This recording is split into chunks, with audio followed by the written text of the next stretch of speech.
Reforming drug policy in the United States is a bipartisan issue, so says Bob Barr, former Republican U.S. representative and former Libertarian Party presidential candidate. He spoke at a Cato Institute Capitol Hill briefing held July 7, 2009. The full event is at cato.org. If we were talking about a company, and you had a board of directors or a CEO of a the company that went back year after year after year after year to his or her board of directors and said, we have as many people that are not buying our products now as before. We haven't been able to increase our bottom line. Our market share continues down. We're spending more money, but keep me in office. Vote me back in as a CEO. Give me more money, and I promise that next time I come before you, we'll show some improvement. You do that year after year after year, and sooner or later, at least prior to the economic and financial environment that we're dealing with, that Washington is dealing with now, that CEO would have been laughed out of there. In the real world out there, if you have a policy that costs more and more and is less and less effective, changes do come. Yet, of course, here in Washington, inside the Beltway, it's a very different world. It doesn't operate that way.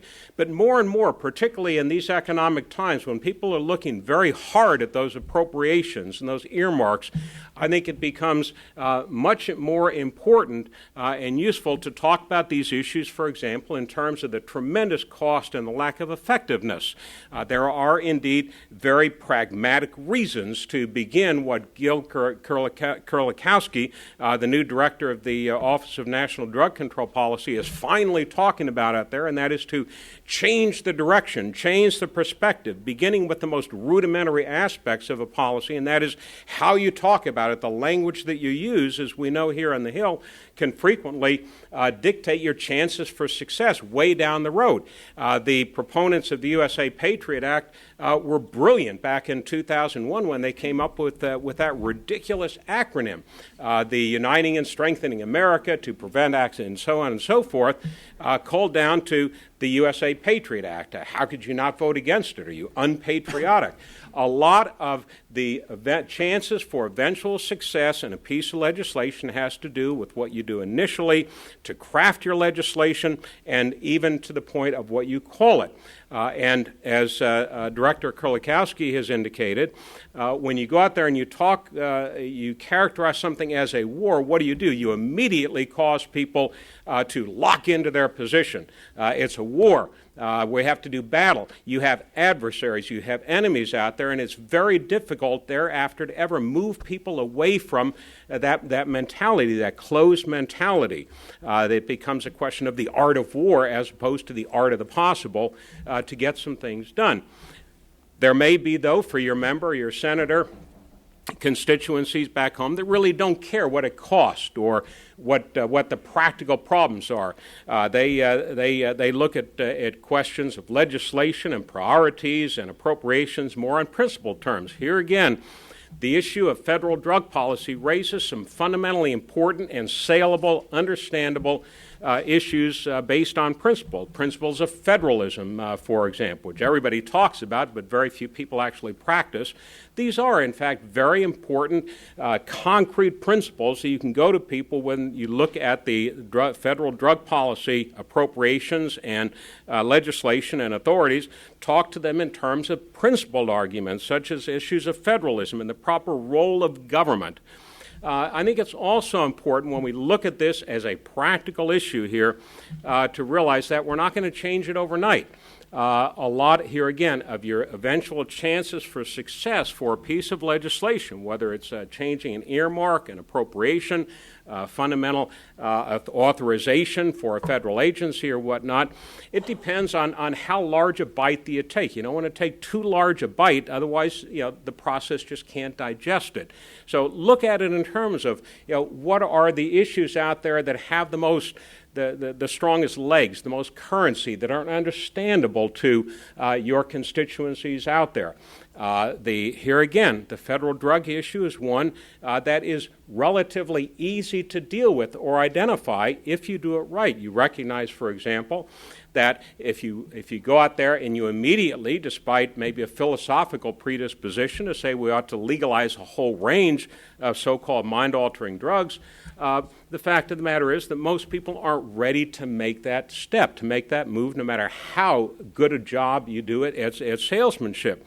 But if you go out there and you address your concerns, your proposals, primarily, for example, to young people who understand, much more so than folks my generation, the issues of medicinal marijuana, for example, it becomes, I think, readily apparent that is sort of a good point of the spear. That is an issue that has been out there. A number of state legislatures have passed legislation in this area. It's been in the news. Young people understand it much more so than older people. So choose your issues wisely. Do what Gil Kerlikowske has done. Be sensitive to the language that's used. Don't bite off too much at the beginning. Prioritize your issues. And then it comes back to credibility. And here again, what we're trying to do is build credibility for a federal effort. And when you look back at how the Office of National Drug Control Policy, the so-called Drug Czar's office, has behaved in years past, it's very obvious that this is not an office with a great deal of credibility to sell its message. And use that tool to your advantage.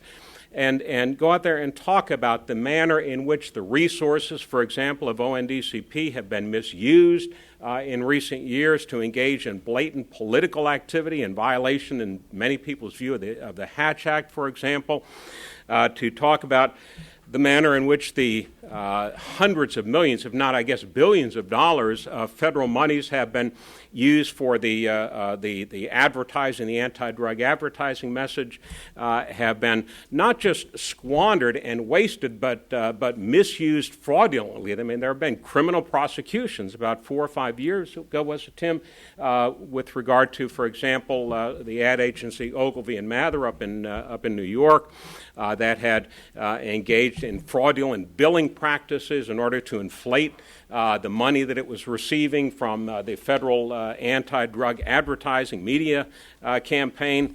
So here again, even if your entree isn't to present a positive reason for people to get on board and start looking at this issue and supporting some legislative and appropriations proposal, you can go out there and you can do it in terms of look at the way the current system has been abused, both in terms of waste of taxpayer dollars, in terms of loss of credibility for law enforcement generally, and has done great injustice to the notion of federalism. Bob Barr is a former Republican member of the U.S. House and a former Libertarian Party presidential candidate. You can watch the full event at cato.org.